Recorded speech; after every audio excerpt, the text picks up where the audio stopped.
Sa punto pong ito, pag-usapan na natin ang mga pinakabagong update patungkol sa mga programa ng administrasyon ng Pangulong Ferdinand R. Marcos Jr. dito lamang sa Mr. President on the Go. Mga kababayan, isa po sa tumataas na rason ng pag-drop out o yung pagtigil sa pag-aaral sa kolehiyo ng mga estudyante ay ang kanilang mental health concern. Ayon po kay CHED Chairman Prospero De Vera, nangunguna sa top 5 na dahilan sa pagtigil sa pag-aaral ng mga college students ang problemang pinansyal, sunod sa problema sa pamilya, pangatlo po yung relocation, pang-apat ang medical at mental health concern, at ang panglima lamang yung academic difficulty. Sa mga dahilang ito, hindi anya nila inaasahan ng pagdami ng kaso ng paghinto sa pag-aaral nang dahil sa mental health concern.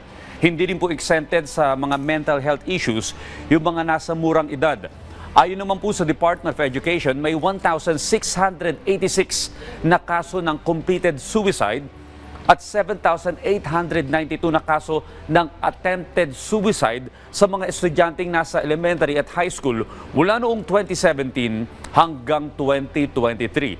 Dahil dito mga kababayan, niligdaan po ng ating Pangulong Ferdinand R. Marcos Jr. ang pagsasabatas sa Basic Education Mental Health and Well-Being Promotion Act upang matugunan ang aspektong pangkalusugan sa kaisipan ng maraming estudyante at school personnel na nahaharap sa modernong mga pagsubok.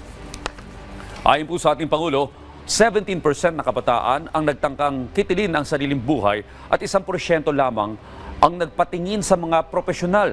Kaya't malaking bagay na maibigay ang serbisyong pangkalusugan direkta sa mga paaralan bilang pangunahing depensa laban po sa mga isyong may kinalaman sa mental health.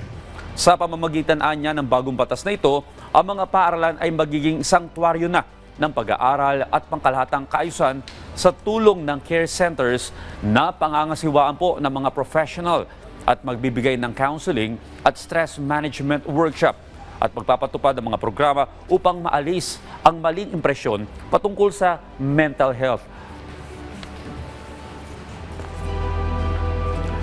At yan po muna ang update patungkol sa mga programa ng kasalukuyang administrasyon hanggang sa susunod na Mr. President on the Go.